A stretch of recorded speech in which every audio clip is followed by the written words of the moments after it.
Ini ada beberapa pertanyaan yang masuk. Nanti boleh yang lainnya boleh.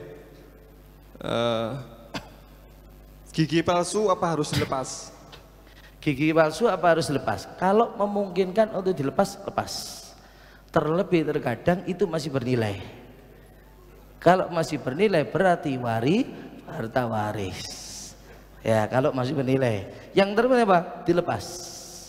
Usahakan. Kalau enggak, kita pernah model gigi palsu yang dibuat seperti permanen atau semi permanen. Sebenarnya gerak-gerak, cuma ada kawat yang dicantolkan gini, sehingga nggak bisa kita tarik. Kita paksakan, nyakiti ke gusinya dia. Sudah, kita biarkan. Keluarganya, masa nggak bisa? Ya coba. Kita sudah usah, ini loh ada kawatnya dimasukkan muter di atas. Jadi dia coba, oh iya nggak bisa. Ya sudah, ya Pak. Nah, kalau sudah nggak bisa berarti nggak kita lepas. Itu, ya. Kalau ternyata ahli warisnya bilang nggak mungkin dibawa kan itu sama ahli warisnya misalnya. Walaupun tetap kita lepas ya. Oke.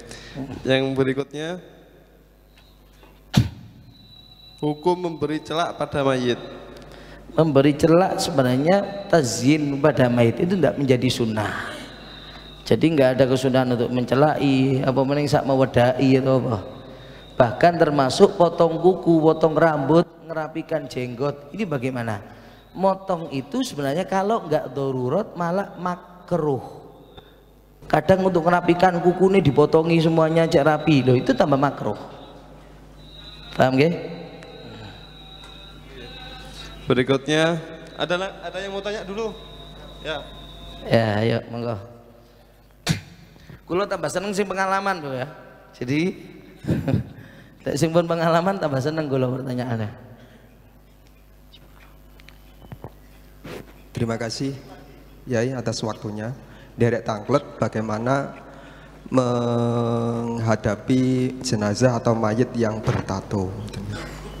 Terus pengalaman yang selama ini saya ketahui bahwa untuk mewudukan mayit itu justru dilakukan sebelum mukodimah pemandian, mukodimah memandikan. Jadi diwudukan dulu baru masuk mukodimah memandikan. Ya. Terima kasih. Untuk mayit yang bertato, sebenarnya kan kita pahami tato sendiri itu ada dua macam. Ada yang sifatnya adalah sementara, ada yang permanen. Kalau sementara ini modelnya stiker. Lah, kalau stiker itu nutupi kulit, luar kulit yang tertutup. Nah, itu bagaimana? Harus dibersihkan. Kalau enggak, air enggak bisa masuk ke kulit. Itu harus dibersihkan. Kalau enggak sah. Karena seperti stiker itu bisa dilepas juga, bisa dibersihkan. Tapi yang jadi kalau seandainya itu tato permanen itu sudah merasuk, sehingga apa? Yang kena terbasuh itu sudah kulit. Sebenarnya mandinya sah. Cuma kan permasalahannya kalau di dalam sholat itu dianggap kalau di VK itu kan dia bawa najis, itu bukan masalah wudhunya nggak sah. Orang yang tatuan itu, washma itu bukan berarti adalah orang itu adalah wudhunya nggak sah. Enggak, itu tetap yang kena kulit. Cuma masalahnya adalah apa? Dianggap karena itu bercampur dengan darah, ya, sehingga dia dianggap bawa najis. Pendapat muktamad para ulama, hukum sholatnya nggak sah. Itu, ya, hukum sholatnya nggak sah. Kalau orang hidup ini ya nggak sah. Tapi sebagian ulama nggak ada masalah. Terlebih dia orang mati. Apakah dibersihkan dengan pakai dilaser? Itu menyakitkan, sehingga Pak nggak perlu untuk demikian. Jadi tetap kita mandikan dan kita sholati. Paham nggih? Yang kedua, untuk masalah tadi dalam mewudu itu sebelum mukodimah. Nah, sebenarnya bukan sebelum mukodimah, karena mukodimah itu difungsikan untuk apa? Membersihkan seluruh tubuhnya dari mungkin ada benda yang menghalangi. Sebenarnya diupayakan itu kotoran atau benda yang menghalangi.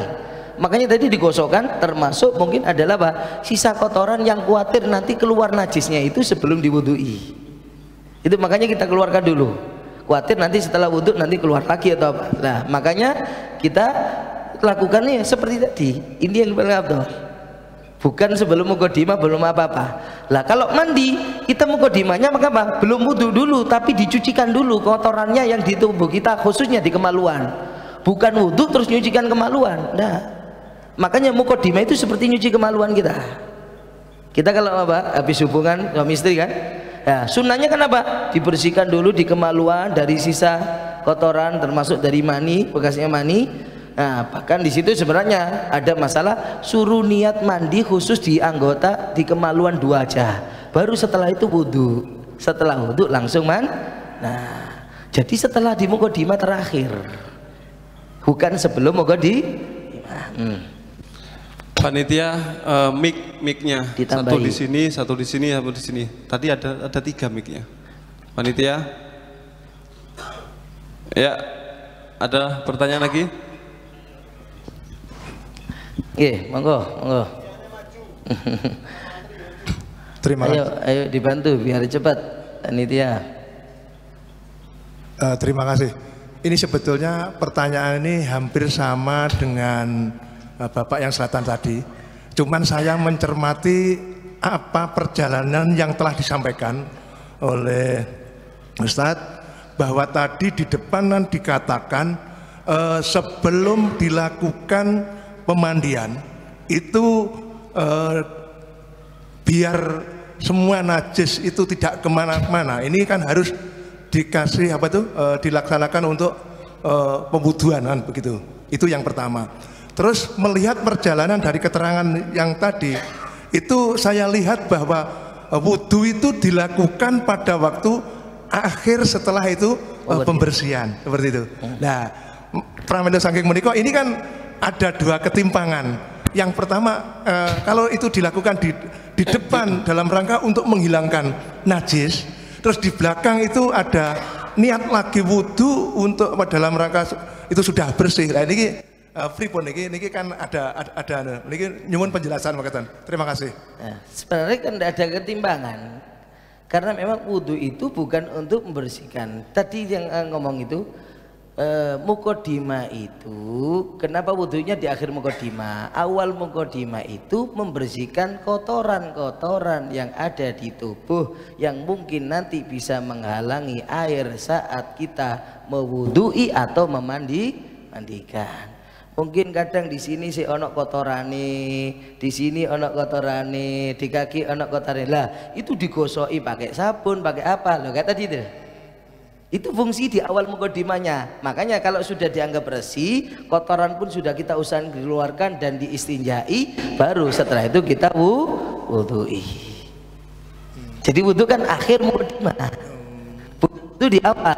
Makanya kalau wudhu di awal itu akhirnya khawatir kurang. Apa? Mungkin masih banyak kotoran. Seperti kalau kita mandi janabat, bersihkan dulu kemaluannya, sisa kotorannya itu bersihkan dulu, jangan langsung wudhu.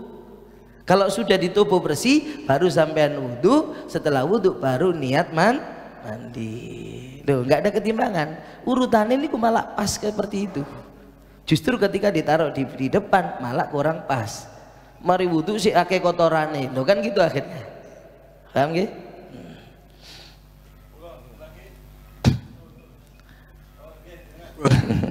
Terima kasih waktunya. Untuk tadi dalam masalah penanganan mayit setelah meninggal, ini tadi disebutkan bahwa untuk memutar-mutar pergelangan sendi-sendi anggota tubuh ini supaya mendekati sempurna, tidak terjadi pembekuan. Ini untuk memutar-mutarnya menggunakan waktu jam berapa menit atau berapa kali putaran yang sehingga mendekati sempurna supaya tidak terjadi pembekuan. Terima kasih waktunya. Ya, sebenarnya itu nggak ada batas untuk apa. Yang terpenting lakukan itu sebelum membeku. Kalau sudah mau jadi bukan ini melemaskan itu tunggu sampai membeku baru dilepaskan, enggak. Melemaskan itu bukan melemaskan yang beku, tapi mencegah pembekuan yang menjadikan kaku. Loh, kalau namanya mencegah berarti sebelum terjadi. Karena itu usahakan jangan sampai lebih dari 2 jam. Biasanya 2 jam ke atas ini mulai kaku. Karena itu lihat Ya, kalau dari rumah sakit pasti kaku. Minimal dari rumah sakit itu 4 jam atau 2 jam baru mayat boleh dibawa keluar loh. Makanya sering didapati ada sudah kaku. Karena itu sebelum 2 jam sudah mulai dilemaskan. Seberapa lama? Secukupnya. Dilihat. Kalau dilihat sudah, oh ini enak, wis lemes, dah ganti satunya. Nah, nanti diulangi lagi berikutnya seperti itu tadi. 2 tangan, 2 kaki dan punggung. 2 kali proses seperti itu dengan jeda paling tidak 1 jam atau sampai 2 jam jedahnya. Ya, jedahnya itu. Lakukan 2 kali, setelah itu tinggal sudah sampai besok lemes. Itu sudah kita buktikan berapa kali. Sampai ada yang hanya sekali pernah kita mandikan, kok lemes. Padahal matinya sore, kita mandikan jam 7 pagi. Oh, ada satu keponakan dia, murid kita, sudah kita ajari yang demikian. Kau lemes no mama? Iya, berapa kali? Sekali tok Ustaz. Banyak sekali. Nah, makanya kebanyakan sekali masih kaku. Tapi kakunya tidak seperti kaku yang nggak pernah dilemeskan. Kaku kita gini kan langsung lemas, kita gini kan langsung bisa lurus. Itu, ya. Ini kalau ada yang pertanyaan-pertanyaan boleh disampaikan juga lewat WA nomor yang sudah tertera di pendaftaran kemarin. Kan ada yang daftar kan kemarin. Nah, lewat sana bisa kita bacakan nanti. Monggo, ada pertanyaan lagi? Pip, mau nanya mengenai yang dari awal tadi. Kabarnya kan dari awal itu sunnahnya itu tempatnya tertutup. Nah, yang menjadi masalah adalah ketika tidak ada tempat tertutup, berarti kan pakai satir. Nah, berarti yang memegang satir ini harus amanah juga kan berarti, karena melihat prosesnya itu semua. Nah, yang kedua adalah kalau memang seperti itu, berarti di dalam suatu masjid harus ada tempat seperti itu. Berarti kalau ada mayat harus ditaruh di situ aja gitu. Jadi kayak orang Cina itu kan kalau meninggal ditaruh tempat dulu gitu kan, saking amalnya. Apakah seperti itu gitu lebih? Di masjid, hubungannya sama di masjid apa? Enggak, maksud saya kalau memang rumahnya itu kayak perumahan, itu kan pasti nggak memungkinkan untuk sempit kan gitu. Ya, sebenarnya memang ini kita upayakan untuk demikian. Loh, kalau enggak ada bagaimana? Kalau memungkinkan dengan dikasih penutup walaupun dari berupa kain, itu lebih afdol. Karena atap ya nggak harus genteng dan yang lainnya, apalagi cor-coran juga nggak harus. Yang penting dikasih untuk penutup, walaupun itu sudah dikasih untuk payon kain, walaupun demikian terpal, nggak ada masalah. Makanya itu kalau memang nggak ada, khawatir untuk ada kematiannya di sebagian daerah itu, ya masuk bagus. Langsung menyediakan apa, terop seukuran untuk tempat mandikan, plus atasnya sudah nanti ada terpal. Jadi nanti kalaupun orang-orang tidak mau, sudah di situ dan tertutup semuanya rapat. Sudah disediakan satir itu untuk rapat, tidak perlu megangi. Itu sehingga apa? Ada yang cuma di halaman, nah langsung. Jadi kematiannya itu langsung masang terop di situ sudah. Ya. Jadi terop yang sekiranya tempat mandikan, tong dan yang lainnya itu cukup masuk semuanya. Terus kemudian orang yang mandikan jadi muter-muter masih bisa, jangan sempit, dah iso muter, mencolot akhirnya, ngelinggai mayit ya akhir. Nah indah, tetap sekiranya memungkinkan, mungkin 3x4 atau 3x3 itu sudah cukup. Ya, itu enak sebenarnya. Sama ada terpalnya atasnya, jadi tertutup, dapat. Ya, nah itu bisa dipikirkan. Ya, insya Allah lek urunan sak kampung ya murah. Nggih. Ya Beb, kalau umpama mayat itu hancur Beb, ada yang ketabrak kereta umpama, kayak gitu. Kalau hancur bagaimana? Nah, selama masih memungkinkan dibasuh, tetap kita mandikan. Kecuali kalau nggak memungkinkan, ada kadang-kadang nggak memungkinkan dibasuh. Contoh, gosong. Kalau hanya hancur ini kita basuh itu bisa, sambil ya kita tadai supaya nggak ada yang terbuang, nggak ada yang lepas. Ya, pernah diceritakan teman kita ikut mandikan di Hadramut. Waktu itu ada Ali masyhur, masih ada. Nah, ada satu sayyid. Ya, ketika mau mandikan ini sudah yang mandikan dibilangi pelan-pelan ya, pelan-pelan. Tapi tidak ngomong pelan-pelannya itu kenapa? Udah nyiram, ambil gosok gini, klatak, tulang betisnya ini lepas, hancur kakinya, kecelakaan dia. Nah, diambil sama Habib Ali Masyhur, dibersihkan, dibungkus, kasih kapas, nanti digabung waktu dikafani. Nah gitu, selama masih memungkinkan tetap kita basuh. Nah, kadang-kadangnya enggak, kalau dibasuh rontok kan. Contohnya hangus. Lah bagaimana? Berarti gak bisa kena air. Ya, memungkinkan pakai debu, ditayamumi. Tayamum tetap bisa kita sholati. Jelas? Sudah tidak memungkinkan dibasuh dan ditayamum, ya sudah dibungkus aja, tapi gak boleh disolati, hanya dikubur. Ada gambarannya. Contoh kadang-kadangnya apa? Sudah ketemu seminggu setelah mati, sudah banyak berulat, tidak ada lagi kulit, sudah hanya sisa tertinggal sebagian daging dan tulang. Ini kalau dibasuh ya dagingnya kemana-mana. Paham ya ini? Mau ditayamumi banyak, kecampur malah kena darah dan nanah. Kan itu kan? Ya, berarti bungkus tapi nggak boleh untuk disolati. Misal korban Semeru ditemukan ada itu sampai patah, kosong ini. Lah kalau itu masih mungkin kan pakai debu, tetap ditayamumi. Kalau tayamum bisa, berarti kita tayamum, kita kafani, kita sholati.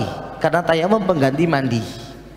Tapi kalau nggak bisa ditayamumi, berarti nggak ada mandi, nggak ada tayamum, hanya wajib dikubur, di kafan dan dikubur, tapi tidak boleh disolati. Paham nggih? Ya, adalah. Assalamualaikum warahmatullahi wabarakatuh. Waalaikumsalam warahmatullahi wabarakatuh. Kali dibagi, lek anu, enten sebelah mriku. Afwan. Nggih, monggo. Nggih, monggo. Ana, Bib. Nggih. Afwan sederengipun, Bib. Nggih. Dari beberapa pengalaman ketika kula dados badalipun mudin. Nggih. Mohon nanti juga dipraktekkan dan juga diberi tips dari antum ketika pengangkatan jenazah setelah selesai suci itu seringkali terjadi yang mengangkat itu terbuka aurat di bagian punggung dan pantat. Nah, wonten menika wedal sakmangke kula nyuwun sanget dipraktekkaken supados sakmangke saged diterapaken tenggene masyarakat. Mekaten. Waalaikumsalam warahmatullahi wabarakatuh. Waalaikumsalam warahmatullahi wabarakatuh. Ya napa carane? Lah kados wau niku. Atau nanti nggih pas mau ngafani mawon nggih. Jadi lindune saniki monggo. Nanti sambil diangkat sambil dikafani nggih.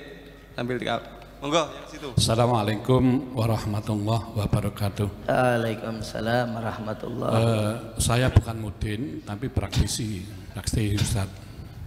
Sehingga mudinnya itu sudah tua sehingga tidak ada yang badali, sehingga kamilah ada kelompok dari Perumahan Bumi Mas ini badali, termasuk saya sebagai ketuanya.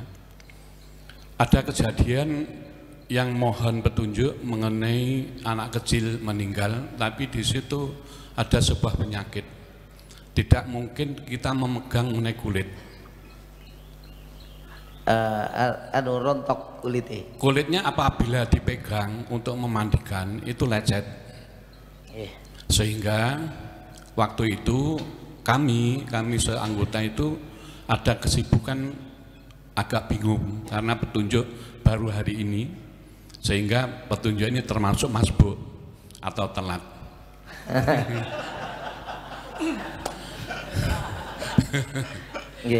Telat langkung saya telat daripada mboten enten. Insyaallah Beb. Apabila dimandikan terlalu keras, kulit itu juga lecet.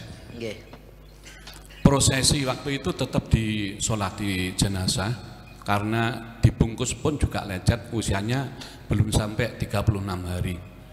Sehingga dengan kasus ini untuk iktibar atau pembelajaran tarbiyah untuk kita semua yang hadir, mohon petunjuk bagaimana untuk menyikapi cara memandikan sekaligus untuk mengkafani.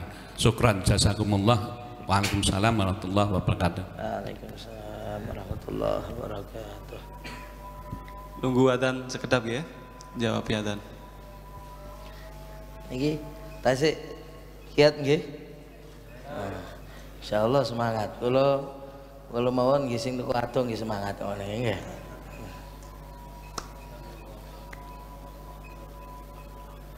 Allahu Akbar.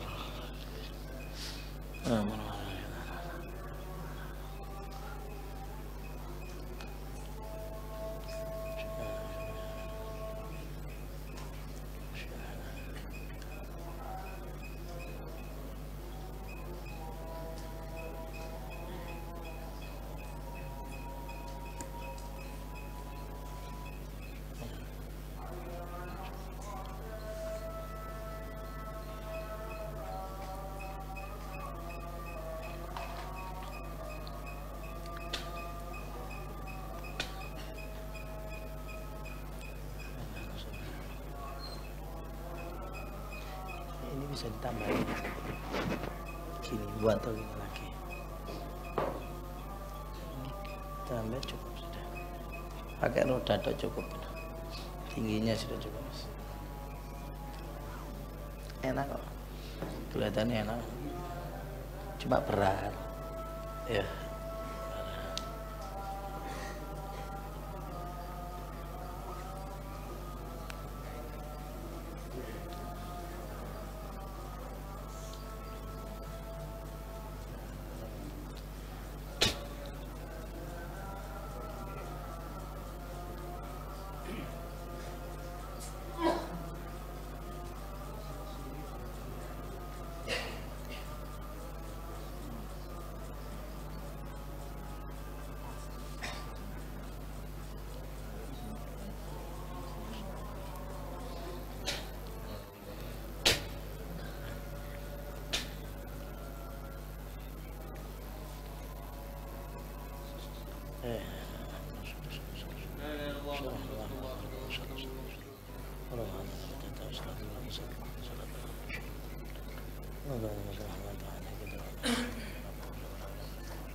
Nah, nggih.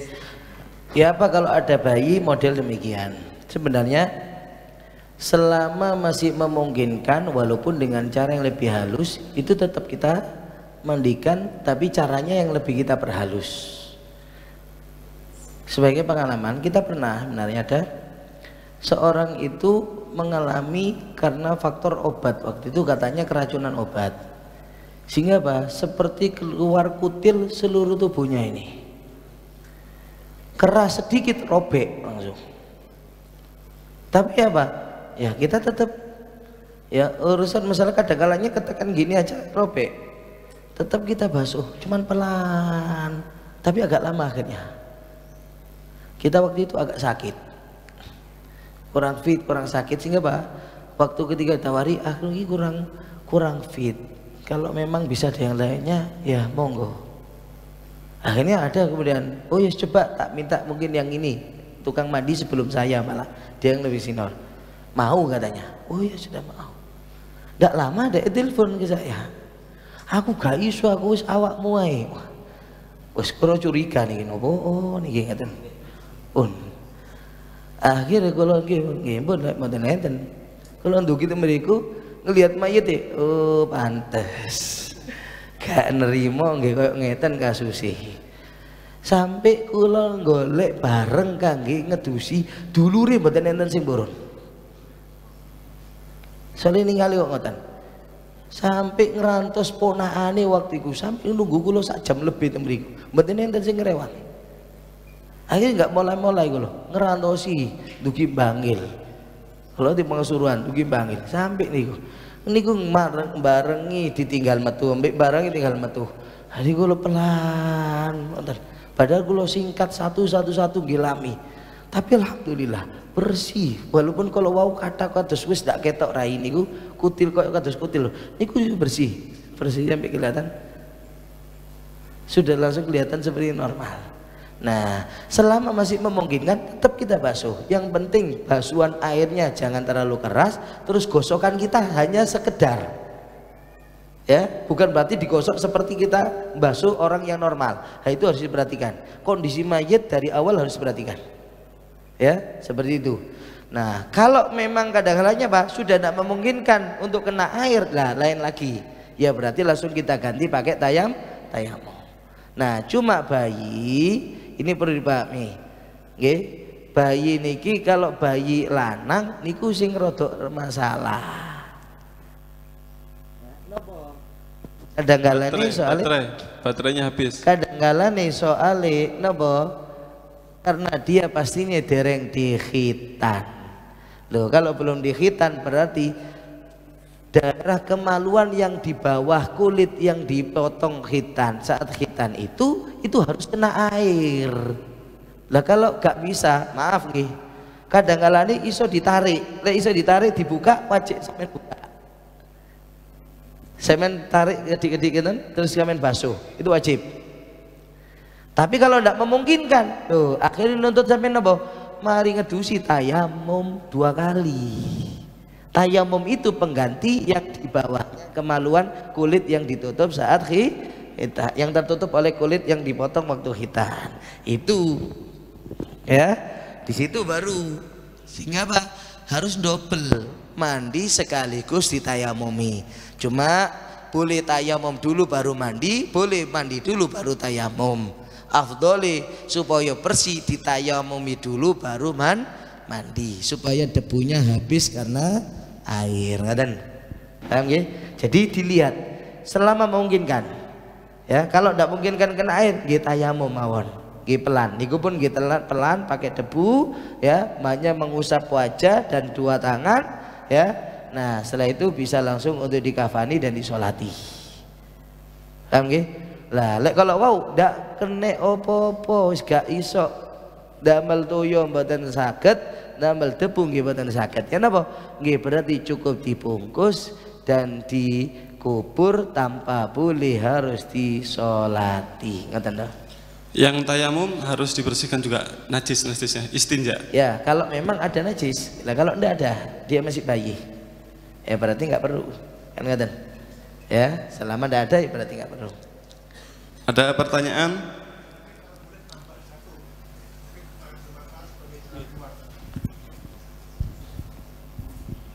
Terima kasih.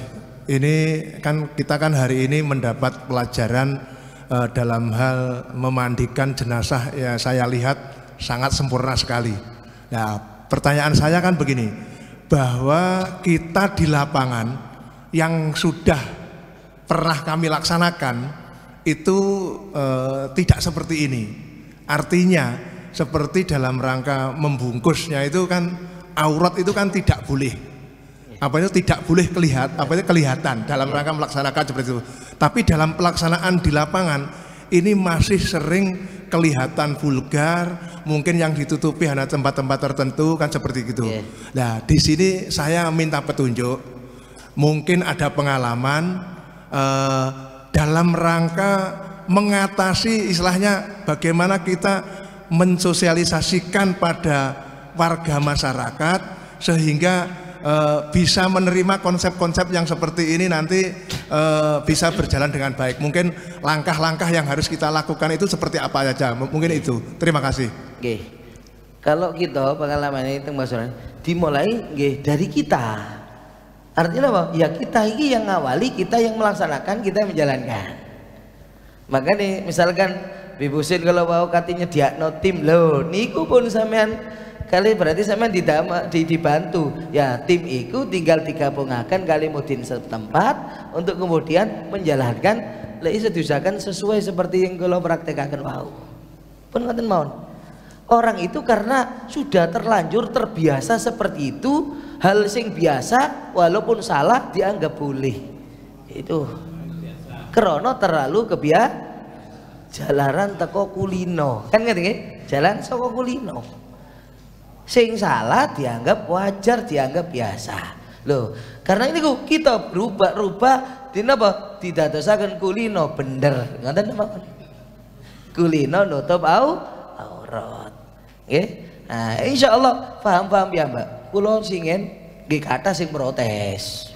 Wah, kesuwene nyunyut sampai mayit sampai ngontelaken. Makanya enten nggih lek saged pengumumannya sampean jelasaken. Apa?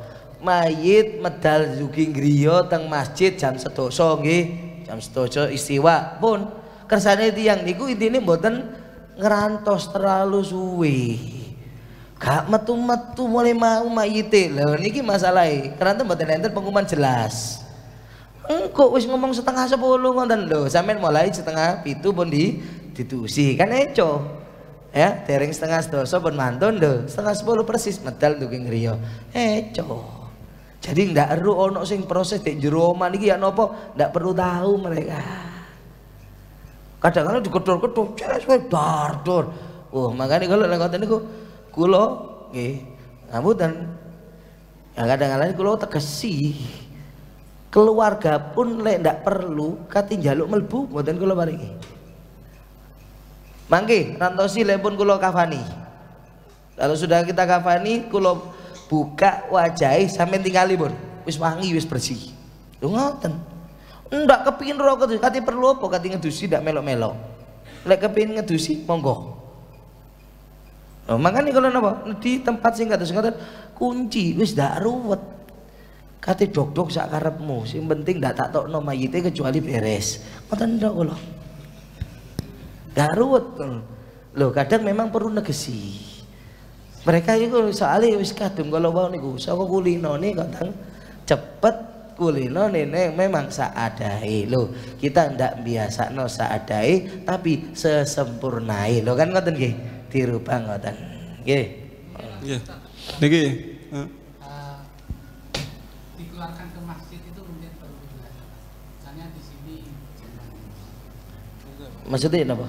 Tadi mayit di dalam masjid, mungkin di sana pengennya seperti itu ada. Maksudnya dibawa ke masjid itu Di lagi disolati di masjid. Di sini tidak ada. Di sini di rumah.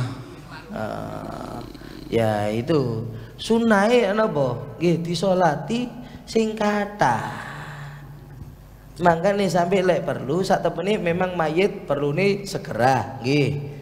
Tapi terkadang lek perlu ente sing dirantosi supaya napa ngerantosi khusus tiyang soleh. Lho niku sampean utamikno.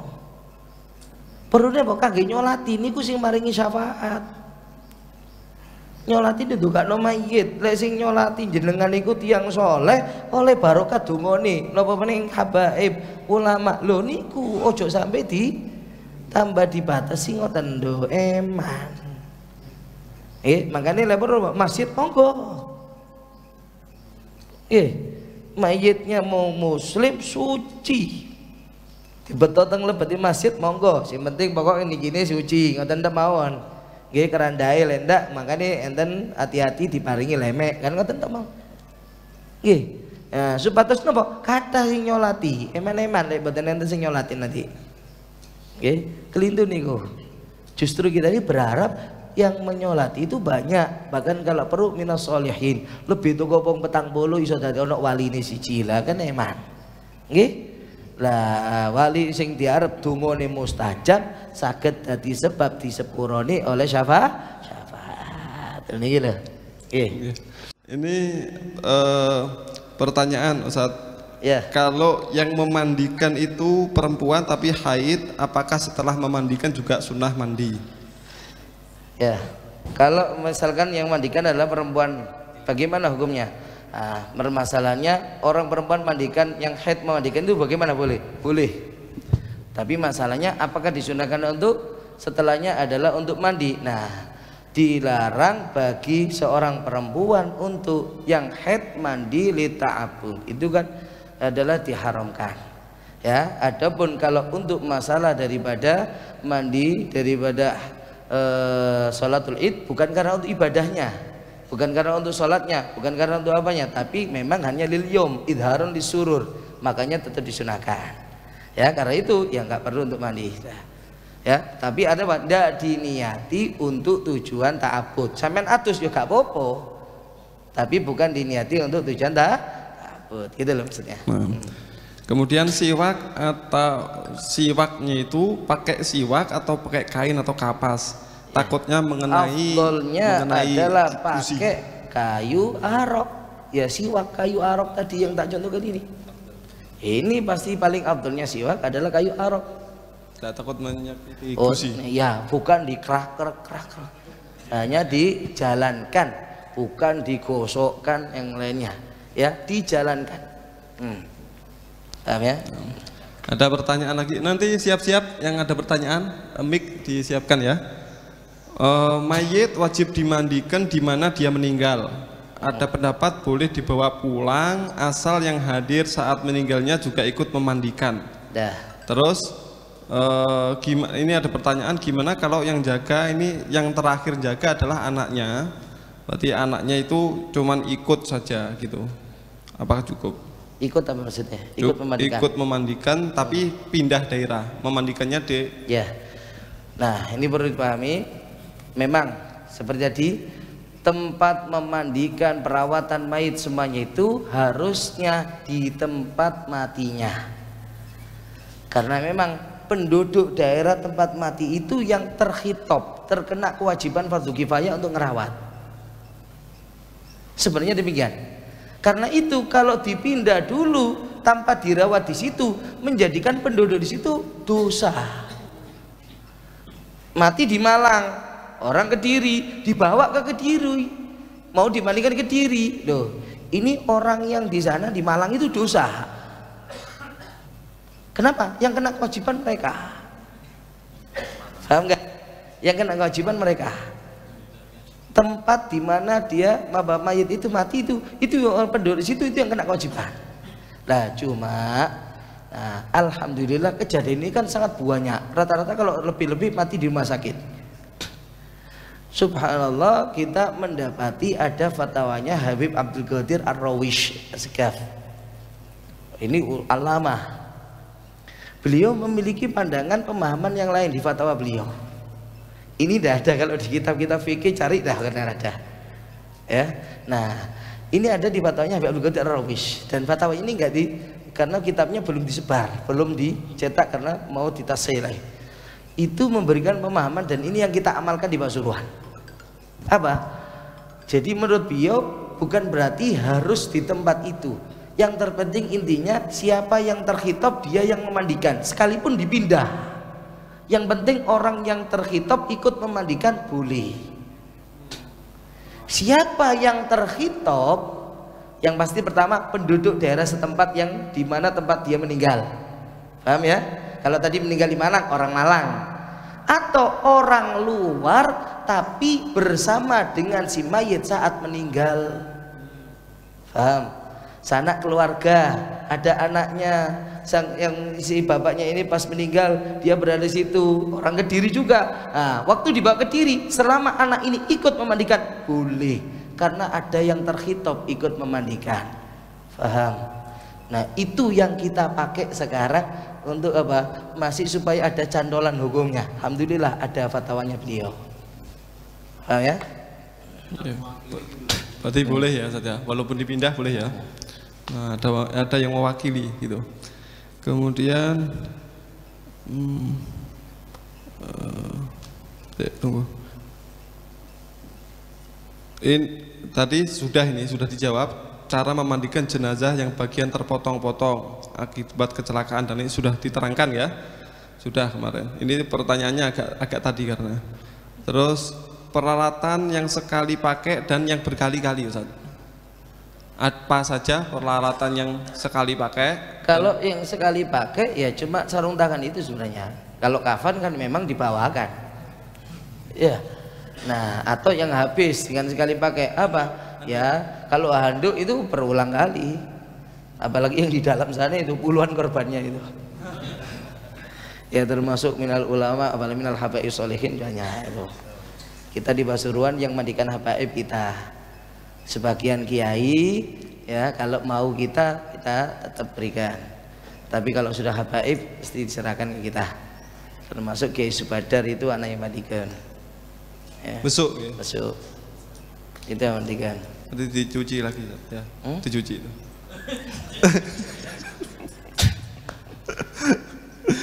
Nah, kemudian apakah benar apabila mayit tidak bisa dimandikan, bahkan tayamum pun tidak bisa, berarti tidak wajib disolati? Ya, bukan lagi tidak wajib, tidak boleh disolati. Artinya berarti apa? Sholatnya pun jadi gugur, kewajiban sholatnya gugur, gitu loh, ya. Kados bahasa Indonesia saja ya. Ini. Bagaimana kalau kain ihram atau sajadah atau rukuh atau yang lainnya itu dipakai untuk kafan? Ya, sebenarnya mau kain ihram bagaimana? Boleh untuk tambahkan 1 lembar, berarti tinggal menambahi 2 lembar yang lainnya, supaya jangan nanti 1 ihram tapi masih tambahkan 3, akhirnya nggak jadi dapat ganjil. Ya, supaya tetap dapat ganjil, kain ihram 1 ditambahkan 2 kain ini supaya dapat 3, ya. Nah, atau termasuk yang lainnya misalkan ruku, gak ada masalah. Yang terpenting ahli warisnya ridho atau dia wasiat, ya, atau dia wasiat. Kalau hanya salah satu ahli waris, ya ini nggak boleh. Ketika apalagi ada ahli waris lainnya menolak atau yang masih kecil, karena itu juga jadi harta waris. Paham ya? Bagaimana atau kemungkinannya ya memandikan atau merawat jenazah yang datang dari luar negeri, contoh dari Hong Kong, 25 hari dari meninggalnya baru sampai rumah karena dulu dia menjadi TKI. Ya, sebenarnya kalau memang tubuhnya biasanya kan itu diformalin. Kalau masih memungkinkan untuk kita rawat, ya kita rawat. Ya tadi sebenarnya sudah terjadi pemindahan yang seharusnya itu dirawat di sana. Cuma kalau memang nggak ada kemungkinan di sana untuk bisa merawat, karena apa? Nggak ada muslimin, ataupun kalau ada nggak ada yang pernah bisa, misalkan, ya berarti tetap yang nggak mau belajar di sana itu yang kena dosa. Yang muslimin yang di sana yang nggak mau belajar itu kena dosa. Ya di sini sudah terlanjur sini, ya tetap kita rawat di sini. Wajib bagi kita di sini untuk tetap merawat, menggugurkan kewajiban dia, gitu. Ini ada pertanyaan lagi, jika meninggalnya karena sakit aid tapi meninggalnya di rumah, gimana caranya? Perawatan walaupun dengan sakit yang dianggap menular itu sebenarnya ada, dan daripada kedokteran pun sudah banyak juga membantu untuk dengan memberikan perlindungan caranya bagaimana, termasuk corona, Pak. Makanya kita pernah juga diskusi sama dokter teman kita sendiri. Sebentar, kenapa kok awal-awal corona dulu gak dimandikan? Ya karena bahaya, karena begini. Ya bahayanya apa? Ya air bekasnya itu bisa menulari. Sekarang apa tidak ada pembuangan? Kan di rumah sakit itu ada pembuangan bahkan untuk bahan kimia. Iya, ada tempat khusus. Ya sudah, kan berarti aman buangannya. Udah kan mungkin nyiprat tuh. Gak usah kita pegang, karena intinya adalah Pak, meratakan tubuhnya. Kalau perlu Pak, pakai semprotan. Yang penting seluruh tubuhnya mayat rata, tinggal kita bungkus.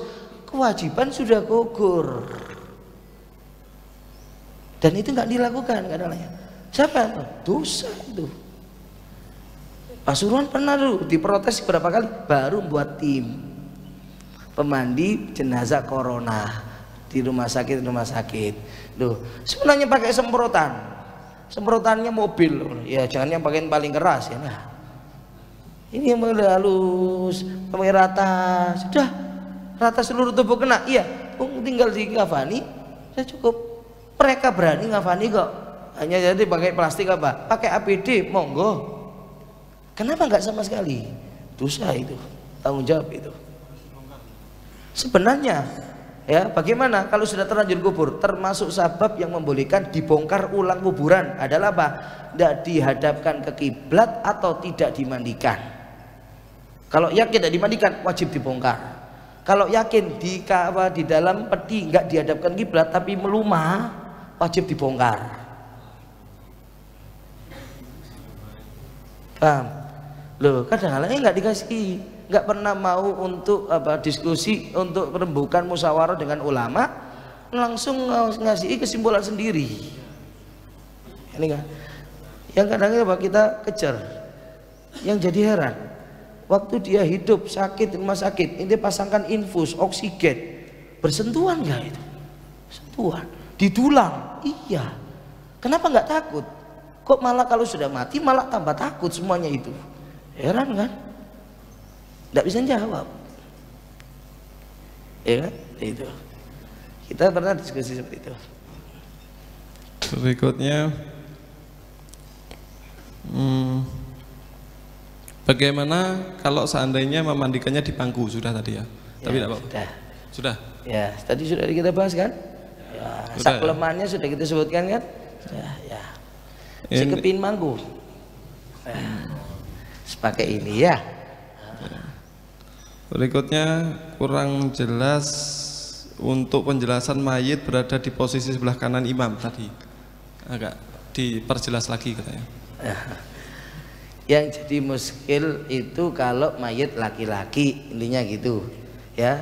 Yang nasnya imam itu seorang imam sholat jenazah itu menghadap ke kepala, tapi nggak ada keterangan secara sorry apakah ditaruh di selatan atau di utara, itu nggak ada. Intinya ngadap kepada kepala. Nah, ada ibarah menambahkan daripada imam itu apa, menyatakan wa ja'ala mu'dhamahu an yaminil imam, an yaminihi, menjadikan mu'dham sebagian besar dari apa? Lah, itu jadi timbul masalah.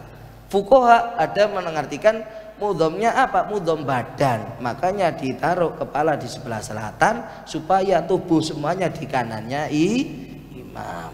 Tuh ya, kalau mau dicek di Jarimal Qotib seperti itu ya. Nah, cuma kata Syekh Ismail Zain sebenarnya nggak demikian, karena pembahasannya di kepala, ngadep kepala terus menjadikan mudhamahu. Loh, harusnya yang paling munasib marji'ud dhamir, kembalinya dhamir itu kemana? Ya ke kepala, bukan kepada badan.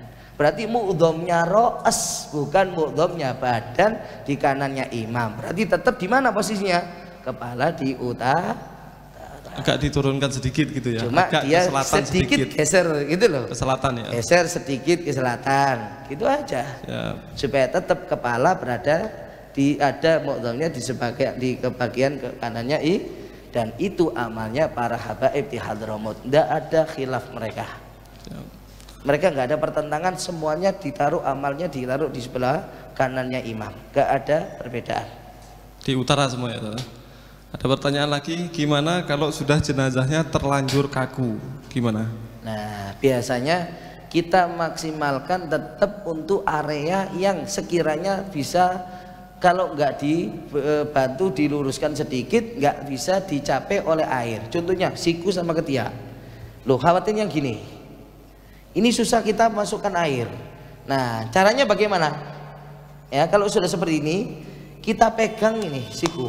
Mungkin ada contoh sini, satu orang maju, satu orang ini sudah terlanjur gini, anggapan kaku gini. Nah, gini ya, pasti gini.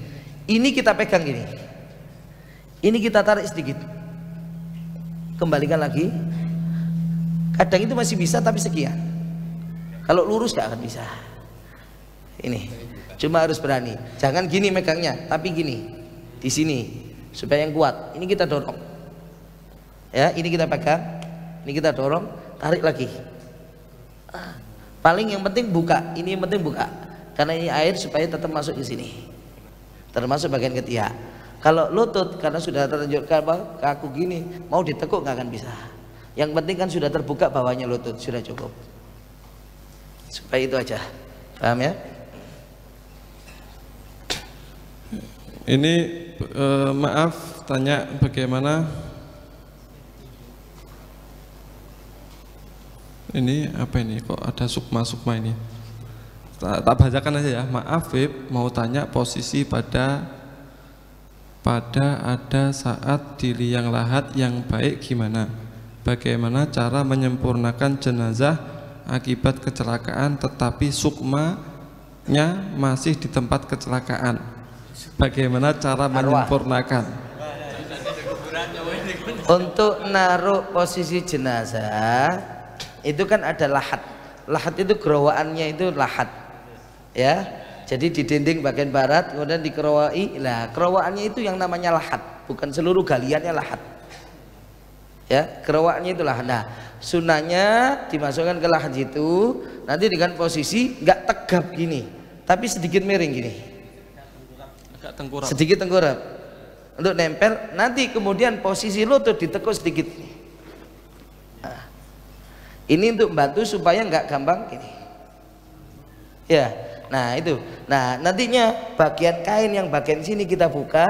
Kalau dia memungkinkan nempel, tadi kan dibuka sedikit pipi kan, tidak kita tutup semua kapas. Nah itu kita tempelkan ke tanah. Kalau nggak memungkinkan ya berarti tadi kita ambil tanah, kita bacakin nazalah 7 kali, kita tempelkan, masukkan ke pipi. Paham ya? Nah, terus kalau kecelakaan sukmanya masih di tempat, setiap orang lewat situ kelihatan diwedeni.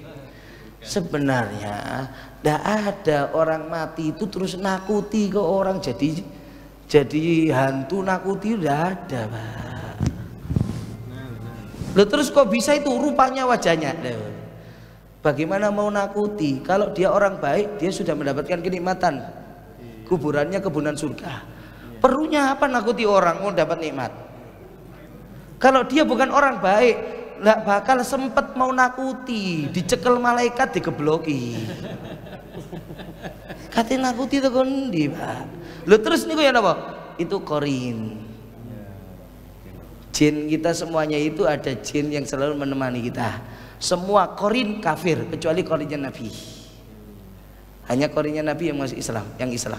Semua korin itu pasti kafir. Ya itu. Jadi dari jin korin. Ya, tidak perlu khawatir apa. Dari jarangkong atau apa. Ya, mau dia orang, ya justru dia bakal jadi orang yang susah di kuburannya. Kati kesempatan kati medeni wong tuh kondi ya, awake dhewe wedi terus sampai malaikat. Terus berikutnya, Beb, untuk minyak yang dipakai tadi apakah harus non alkohol? Usahakan itu. Jangan sampai kecampur yang kita nggak sepakat urusan masalah kesuciannya. Makanya pakai minyak bibit yang tanpa alkohol ya. Nah, kalau bisa ya minyak-minyak yang kental, minyak yang berbau yang enak, oud ya mahal lagi, ya mesik atau yang lainnya, segitu aja ya. Bagaimana jangan minyak melati doa malah biyen. Bagaimana merawat bayi yang meninggal dalam kandungan atau janin yang belum sempurna keguguran? Mayit yang meninggal, janin yang meninggal dalam kandungan keguguran itu hukumnya gini. Yang pasti kalau seandainya belum ditiupkan ruh, nggak ada kewajiban apapun kecuali dibungkus dan dikubur, selesai. Bahkan kalau belum wujud apapun cuma dikubur ya. Nah, tapi kalau sudah ditiupkan ruh maka bagaimana? Kalau sudah ruh ditiupkan maka dipastikan wajib dikafani dan dikubur. Nah tinggal masalah apakah wajib untuk dimandikan dan juga untuk disolati. Nah ini yang jadi permasalahannya ya. Nah, sebenarnya kalau sudah nampak daripada tubuh ya itu sudah terbentuk jasadnya, wajib dia, apalagi sudah nafkhur ruh, sudah punya ruh, wajib dimandikan. Tapi sholat bagaimana? Sholatnya kalau belum 6 bulan sepakat Ibn Hajar dan Imam Romli gak wajib disolati. Jadi cuma dimandikan, dikafani, langsung dikubur. Tapi kalau sudah lebih dari 6 bulan, di sini khilaf antara Imam Ibn Hajar dan Imam Romli. Kalau menurut Ibn Hajar tidak wajib disolati, jadi wajibnya cuma dimandikan, dikafani, langsung dikubur tanpa disolati. Walaupun ya sudah lebih dari 6 bulan, 8 bulan lahirnya sudah dalam kondisi mati, gak wajib disolati. Tapi kalau menurut Imam Romli, kalau sudah di atas 6 bulan, apalagi sempurna sudah 8 bulan, tapi mati di kandungan, bagaimana? Wajib seperti orang dewasa. Ya dimandikan, dikafani, disolati, kita pernah di Pasuruan, bayi berapa kali? Ya, ngarat bayi. Nah, kita tahu ini kalau nanti di kuburan itu, di masjid mau ke kuburan, pasti gak disolati, nggak langsung mampir masjid lagi, langsung ke kuburan. Nah, saat itu apa? Saya di rumahnya habis mandikan tak solati. Kenapa? Di situ kita menggunakan supaya keluar dari khilaf. Yang sana gunakan yang mu'tamad Ibn Hajar, monggo. Yang sini kalaupun ini enggak mu'tamad, supaya lepas menurut ulama lainnya termasuk Imam Romli sudah gugur kewajibannya. Makanya kita lebih milih, kalau saya tak sholati, ya, tapi tidak secara umum semuanya. Kita sholati waktu itu setelah memandikan. Kalau sudah lahir hidup, walaupun sebentar mati, sudah seperti orang dewasa tadi. Ya dimandikan, dikafani, disolati, dikubur. Mati, ya seperti orang dewasa sudah. Iya. Batu nisan lebih baik 1 atau 2? Sebenarnya batu nisan itu cuma jadi tanda. Ada yang memang menggunakan dengan 1, ya kalaupun dengan 2 juga nggak ada masalah. Ya, yang jadi masalah itu kalau menjadikan paten penggunaan kuburan yang wakaf, dibangun kijing dan yang lainnya, itu jadi masalah. Paham ya? Kenapa? Sampean ini Pak, di kuburan wakaf kuotanya terbatas. Itu bukan hak milik, soalnya tanah wakaf semuanya punya hak, sehingga kuotanya kita ini terbatas. Terbatas sampai apa? Sampai jasadnya kita ini utuh, sampai jasad kita ini selama utuh dan tidak hancur. Kalau sudah hancur lebur, kuotanya habis, harus digantikan orang lain. Lah kalau sampean bangun permanen nggak bisa digantikan, makanya mengambil haknya orang lain haram. Nah, kalau dikasih kemuliaan jasadnya utuh, monggo haknya terus. Makanya Allah muliakan seperti itu. Atau minas salihin minal aulia, supaya tetap diziarahi. Ya. Mohon keterangan tentang praktek yang ada di Hadramut tentang menarik keranda saat menuju kuburan. Kalau untuk daripada maksudnya membawa, bukan menarik. Maksudnya membawa bukan menarik. Ya. Kalau untuk masalah membawanya kan sebenarnya kalau di kitab ada yang cuma 3, ada 5. Ada yang bainal amuden, kadang-kadang kan ada kayaknya. Ada yang sunnah itu di bawahnya itu yang bagian depan. Tahu ya? Taruh pundak gini. Ini bainal amuden, ya. Kemudian lainnya yang 4 lainnya ya juga megangi sisi pegangan itu. Ya, jadi di depan 3, di belakang 2, kayak gitu. Itu yang 5. Ada bahkan 3 orang. Nah, cuma sekarang kok banyak, tabarukan enggak apa-apa. Ngambil berkah, terlebih itu orang soleh. Ya, itu enggak ada masalah. Nah, afdolnya sebenarnya ngantar jenazah itu orangnya di depan, bukan jenazahnya di depan. Kalau kita kan enggak, jenazahnya berangkat sih, wong iki melaku diberi. Ya, sebenarnya afdalnya jenazah di depan. Duh. Terus posisi kepala di mana? Sayyid Umar Al-Basri dia mengatakan afdalnya kepala di bagian depan, kaki di bagian belakang. Bukan kepala di belakang, kaki yang di depan. Menurut Sayyid Umar Al-Basri. Kepala duluan. Nah. Sudah ya? Ini jam 2. Jam 2 nanti pertanyaan-pertanyaan boleh lewat WhatsApp. Terus nanti kita japri jam 2 belum sholat. Barangnya boleh menambahkan untuk tambah buat semua. Apa? Ini sudah menjadi pemikiran dari teman-teman kita. Jadi di pemakaman selama ini itu ada bendera salib, bendera tanda kematian. Salib palang hitam. Itu kan sejarahnya kan dari zaman Belanda. Jadi palang merah.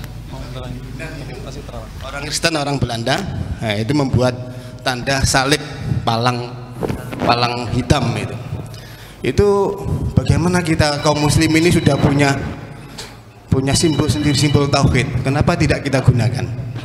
Nah ini mumpung kita ketemu di sini, mari kita upayakan supaya simbol-simbol kematian yang selama ini palang hitam yang notabene itu gambar salib bisa dirubah menjadi simbol tauhid. Ini perlu gerakan yang menyeluruh serentak dari segenap kaum muslimin. Sekian, mungkin bisa kalau memang ini bisa diterima nanti supaya disampaikan ke segenap kaum muslimin dan muslimat khususnya yang hadir di majelis ini.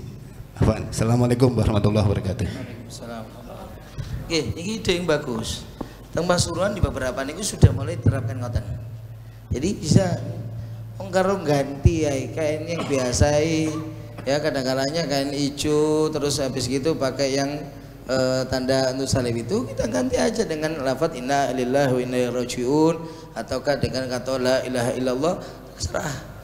Untuk menunjukkan yang menjadi tanda oh ini ada kematian, supaya sama sekali enggak menggunakan lagi dengan atribut-atribut seperti itu. Dan ini sudah banyak di Pasuruan, alhamdulillah sudah beberapa daerah. Nah, tinggal long itu ada banyak kan apa bordiran itu tinggal dibuatkan buat seperti itu, yang lainnya tinggal gak usah dikeluarkan. Nah pakai itu aja, mungkin diawali dari sini insyaallah ya, mudah-mudahan diawali dari sini pakai kain itu dibuatkan beberapa tertulis innalillahi wa inna ilaihi rajiun. Jadi selama mayit itu misalkan keluarga itu untuk proses tahlilan dan apa sampai 7 hari tetap terpasang depan rumahnya, tetap terpasang sampai selesai baru dilepas, biasanya di Pasuruan gitu. Ya, mungkin bisa diadopsi untuk meriki.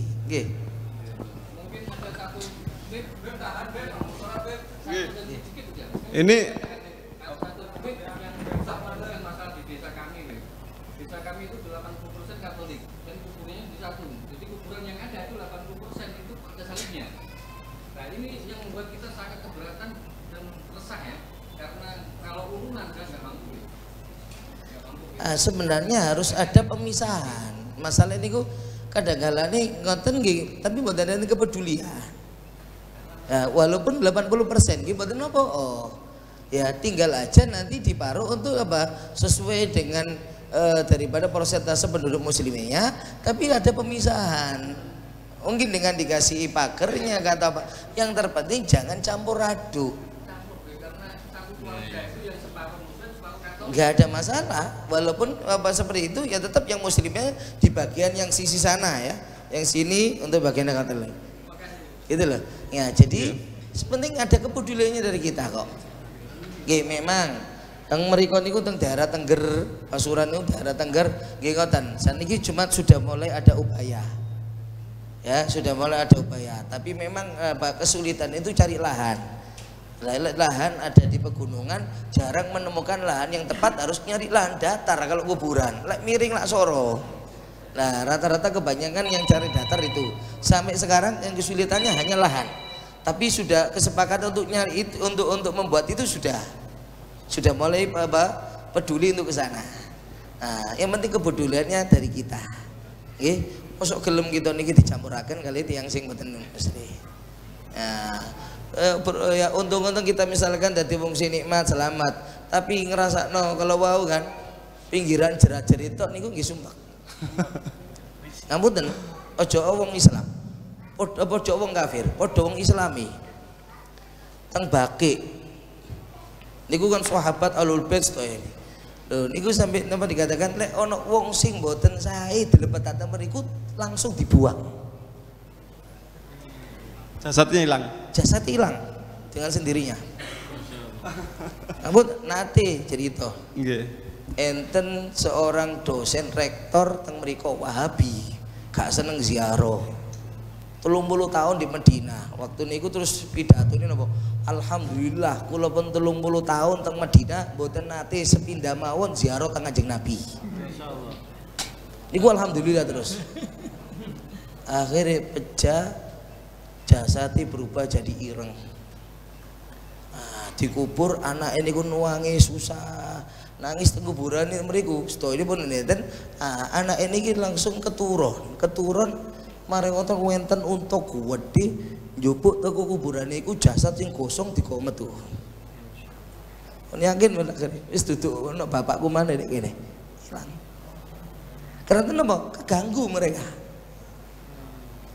Ima angsal syafaati mereka gak diadab malih, nek mboten dibuang. Ndak boleh ada di situ. Nggih. Nggih, sampun nggih. Niki ada poin-poin yang perlu diperhatikan. Satu, mbok yo gitu kata-katanya itu. Ya, beli tempat memandikan yang seperti ini. Kan kita semuanya kan camat. Ya. Walaupun 10.000 kalau satu desa ini enggak sekali pakai. Ini awet, ya. bisa lihat online. Kula tumbas niki online. Teng pundi? Bukan Cirebon. Tangerang. Tangerang niki 4.100.000. 4.100.000 bagi sak desa. Ya kan? Bisa ini. Kalau untuk daerah sini ini setiap saatnya boleh dipakai. Kita sediakan. Bahkan kalau butuh bantuan teman-teman santri siap sedia. Seperti ini. Ngerti nggih? Terus mbok yo satu daerah itu urunan beli seperti ini awet gitu. Yang berikutnya adalah beli tanah kuburan. Karena di beberapa daerah kuburannya itu campur antara muslim sama non muslim. Berarti kalau kita ini sudah punya rumah bagus, ternyata pinggir kita ini rumahnya diskonan, rame, gaduh, nggih. Kita nyaman enggak? Rumah kita nyaman, tapi tetangga kita enggak nyaman, enggak gitu. Kira-kira gimana? Mboten nyaman nggih. Nah kita ini di kuburan sudah nyaman, tonggone gabui terus. Nah, selain hukum haram nggih, kan kalau campur kan haram nggih saudara. Selain hukum haram, lembok yo urunan lah kebacut nggih. Ya berapa petak tanah dikumpul di itu terus diuruskan perizinan, toh kita juga sebelum mati kita nguruskan supaya kita ini juga tenang gitu. Khusus untuk orang Islam, dan ini alhamdulillah sudah banyak dipraktekkan di Tulungagung, Kampung Dalem itu beli tanah, di Solo beli, dan beberapa daerah yang lain. Kita miris kadang-kadang jejer, berarti ini kuburannya orang muslim, baik lagi pinggirin ku salib. Nah mesakne ya, berarti urunan buat jenengan urus piyambak maksudnya sanes kula nggih. Jenengan urus piyambak mosok mboten niku to, nggih to? Bisa lah insyaallah nggih. Terus kemudian kesimpulan dari ini tadi, supaya tidak ada keresahan dari masyarakat, maka diumumkan kapan disolati, ditulis jam sekian. Nah, kita sepakati aman niku nggih. Berarti meninggal jam 8, disolati jam 11, jam 10. Ngoten pun niku orang-orang yang nunggu niku mboten nunggu. Oh, disolatinya jam sekian. Mereka sudah pasti, ngoten. Apalagi kalau kita biasakan on time. Tidak ada jam karet. Kita harus berangus itu. Harus basmi itu jam karet nggih. Nggih, bismillah. Kemudian sebaiknya dari setiap daerah ini mempersiapkan tim dan mempersiapkan semua peralatannya untuk diusulkan seperti itu. Berarti setiap daerah itu punya tim dan punya peralatan-peralatan seperti ini. Berarti ketika sudah ada yang meninggal dunia langsung. Nah, untuk daerah sini, alhamdulillah kita sudah ada bagian sosialnya gitu, dan mudah-mudahan ini lancar, mudah-mudahan. Berarti untuk di sekitar sini yang kita bisa jangkau, nanti kita sediakan ini semuanya peralatan-peralatan, dan juga termasuk ini kalau memang dia tidak mampu maka biaya dari kita insya Allah ya. Tapi kalau dia mampu, lebih baik biayanya diganti untuk orang lain, berarti dia, atau mampunya separuh, tidak apa-apa begitu. Tadi ini ya, berarti dia ganti rugi untuk dibelikan lagi untuk orang lain gitu. Intinya kita sudah siapkan, bahkan tim-tim ini, tim pemandi ini, berarti mulai kelas takmilah itu kelas paling tinggi, mereka harus setiap saat siap untuk dikirim kapanpun, laki perempuan, yang laki siap, yang perempuan juga harus siap. Terus kapanpun dibutuhkan untuk pelatihan kita siap. Oke. Bagaimana prosedurnya? Tokoh hubungi kita, ya, tunjuk satu tokoh hubungi kita, tentukan nanti, berarti harus begini ini maksudnya sediakan tempat, sediakan waktu, sediakan begini. Untuk biaya aman insya Allah, untuk biaya aman, ya. Tapi yang jelas ada prosedur-prosedur karena ini santri. Nggih, ini santri, nanti kita niatnya baik, santri kita yang tenggelam nanti, nggih. Menghilang nanti malah, nggih. Nanti kita oleh karenanya kita kasih prosedur supaya kita jaga juga santri kita, karena mereka kader, nggih. Terus nanti untuk pertanyaan-pertanyaan boleh disampaikan ke WhatsApp, nanti saya sampaikan ke beliau, nggih. Saya sampaikan ke beliau, nanti kalau jawabannya tulisan terlalu sulit bisa pakai voice, pakai suara. Nonton nggih? Niki sampun, niki mungkin lek wonten pertanyaan malih, boleh setelah sholat duhur kita keluarkan konsumsi. Nggih, sholat riyin, terus habis sholat konsumsi, ingkang perjalanan jauh jamak takdim langkung sekeco.